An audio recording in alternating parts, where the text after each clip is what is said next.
Halo teman-teman, jadi di video kali ini saya akan mempresentasikan mengenai sejarah filsafat.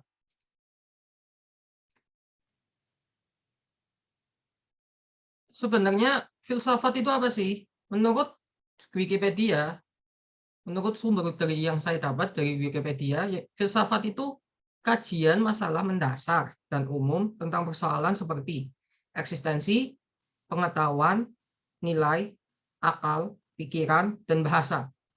Istilah ini kemungkinan pertama kali diungkapkan oleh Pythagoras. Namun, secara umum filsafat itu merupakan ilmu mengenai cara berpikir. Seperti kenapa daun warnanya hijau? Pasti ada pembuktiannya secara saintifik. Dan jawabannya ialah dikarenakan daun menghasilkan klorofil dan akhirnya berwarna hijau.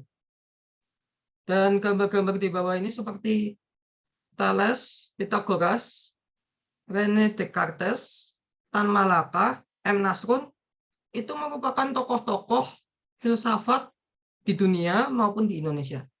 Selanjutnya kita masuk ke masa Yunani. Di masa Yunani ini merupakan periode awal perubahan pola pikir manusia dari mitosentris menjadi logosentris. Maksudnya di sini mitosentris menjadi logosentris, pada zaman itu masyarakat Yunani kuno pemikirannya itu lebih condong ke mitos, maksud saya kepada mitos mengenai kejadian alam. Misalnya pelangi itu merupakan pelangi itu di ujungnya merupakan ada koin emas yang dijaga, kayak gitu-gitulah. Dan menjadi logosentris. Logosentris di sini maksudnya cara pemikiran itu kejadian alam itu merupakan penyebab kausalitas. Seperti itu. Yang kedua, mulai munculnya para filsuf terkenal seperti Thales dan Socrates. Memang di sini memang di masa Yunani kuno ini banyak muncul filsuf-filsuf terkenal dunia seperti Thales, Socrates, Aristoteles, Pythagoras yang menciptakan rumus Pythagoras itu. Kemudian perubahan kepercayaan dari natural religius menjadi kultural religius. Maksudnya di sini perubahan kepercayaan dari natural religius, kepercayaan pada zaman dahulu di Yunani kuno itu masih bersifat tradisional, kemudian menjadi kultural religius yang merupakan manusia pada zaman itu bisa berkembang dengan potensinya sendiri dan budayanya sendiri pada zaman itu. Yang keempat, munculnya pemikiran mengenai konsep alam semesta. Sebelumnya, pada masa Yunani kuno ini, memang ada konsep alam semesta itu. Namun, masih bersifat mitos. Jadi di zaman Yunani kuno itu semua itu dari kepercayaan, konsep, pemikiran, itu masih bersifat mitos semua. Seiring berkembangnya zaman, akhirnya ditemukanlah pemikiran-pemikiran yang baru seperti penyebab kausalitas itu, kejadian alam itu disebabkan oleh penyebab kausalitas seperti itu. Selanjutnya kita masuk ke masa abad pertengahan. Di masa abad pertengahan ini juga merupakan periode awal munculnya filsafat di daerah Eropa.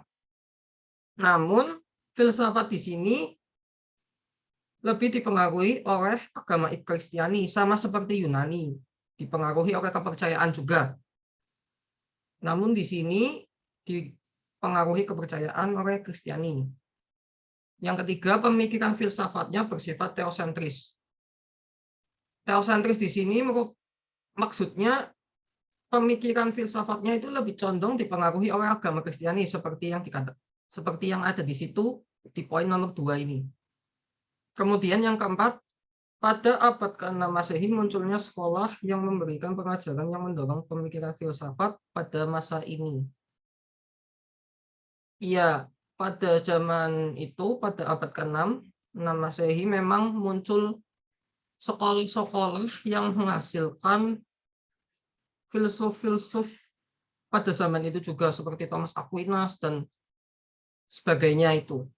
Di sekolah itu juga diajarkan gramatika, matematika, kemudian apa ya? Ya seperti itu. Gramatika, matematika, dan sebagainya. Yang ketiga, pada masa abad modern, perkembangan pemikiran lebih ke corak antroposentris. Antroposentris di sini intinya pemikirannya itu lebih kepada akal pikir dan pengalaman. Jadi pemikiran filsafat pada zaman ini lebih kepada akal sehat dan pengalaman yang dilaluinya. Yang kedua, munculnya konsep perpaduan metode ilmu agama dan ilmu pasti ke dalam pemikiran filsafat. Yang zaman dulu itu, pada zaman ini, masa abad modern ini, sebenarnya filsafat itu seperti dianaktirikan oleh ilmu pasti, dikarenakan perkembangan ilmu pasti yang sangat melesat. Kemudian yang kita tahu ini, gambar yang ini merupakan bapak filsafat dunia, bukan bapak filsafat modern, René Descartes, yang menemukan konsep ini, perpaduan metode ilmu agama dan ilmu pasti ke dalam pemikiran filsafat. Akhirnya, dikarenakan permasalahan penganaktirian ilmu filsafat dan ilmu agama dan ilmu pasti dalam pemikiran filsafat, akhirnya si René Descartes ini menemukan konsep ini. Ya. Yang ketiga, pada abad 18 lebih mengarah ke filsafat ilmu pengetahuan. Ya, seperti yang saya katakan tadi, dikarenakan ilmu pengetahuan yang sangat maju pada zaman ini, akhirnya ditemukanlah konsep ini seperti itu. Pada abad 19, filsafat terpecah belah dan membentuk suatu kepribadian sendiri. Pada abad 19 ini memang di negara-negara maju seperti Amerika, Italia, menemukan cara berpikir masing-masing. Akhirnya filsafat di abad ke-19 ini membentuk suatu kepribadian sendiri, seperti filsafat Amerika, filsafat Italia, filsafat Inggris. Mereka mempunyai jati dirinya sendiri, seperti membentuk suatu individu lain. Seperti itu. Selanjutnya, pada masa abad dewasa ini.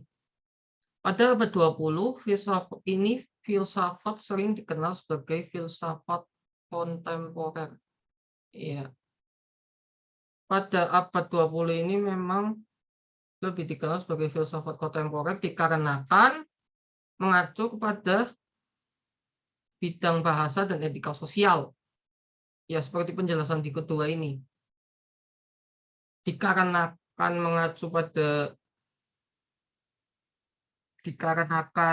filsafat ini mengacu pada bidang bahasa dan etika sosial, muncul filsafat analitika karena masalah kerancuan bahasa.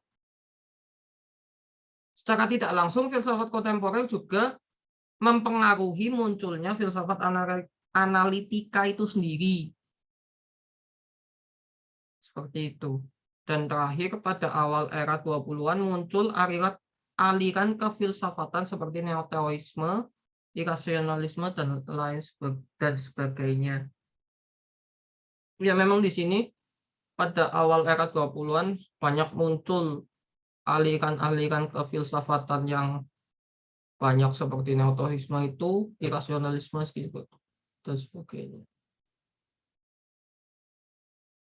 Selanjutnya, manfaat filsafat. Yang pertama, bisa melihat sesuatu dari kacamata yang luas. Yang kedua, bisa membuat lebih berpikir secara kritis. Yang ketiga, bisa membantu kita untuk mengerti diri sendiri. Memang manfaat filsafat ini kita bisa melihat berbagai pandangan juga, bisa juga berpikir kritis, seperti halnya saya yang pertama tadi, contoh saya yang pertama tadi, kenapa daun warnanya hijau? Dikarenakan dia memproduksi klorofil. memproduksi klorofil, jadi daun itu warnanya hijau. Terus bisa membantu kita untuk mengerti diri sendiri.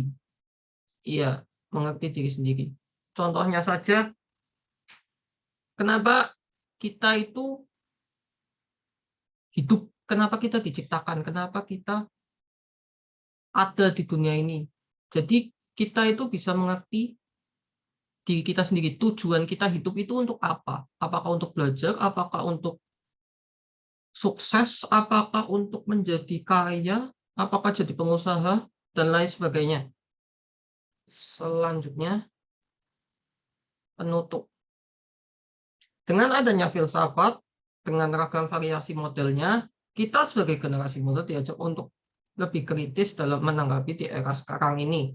Kemudian juga mengimplementasikannya ke pemikiran, mengimplementasikan pemikiran filsafat ini di kehidupan sehari-hari sesuai dengan lingkup keseharian kita.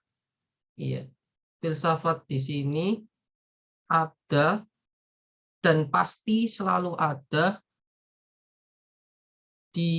untuk generasi selanjutnya juga. Kemudian mengimplementasikannya. Iya, kita harus mengimplementasikan filsafat ini di kehidupan sehari-hari. Contoh nyatanya saja, kita mau BAB katakanlah. Ya kita harus ke toilet. Seperti itu. Sekian dari saya. Terima kasih.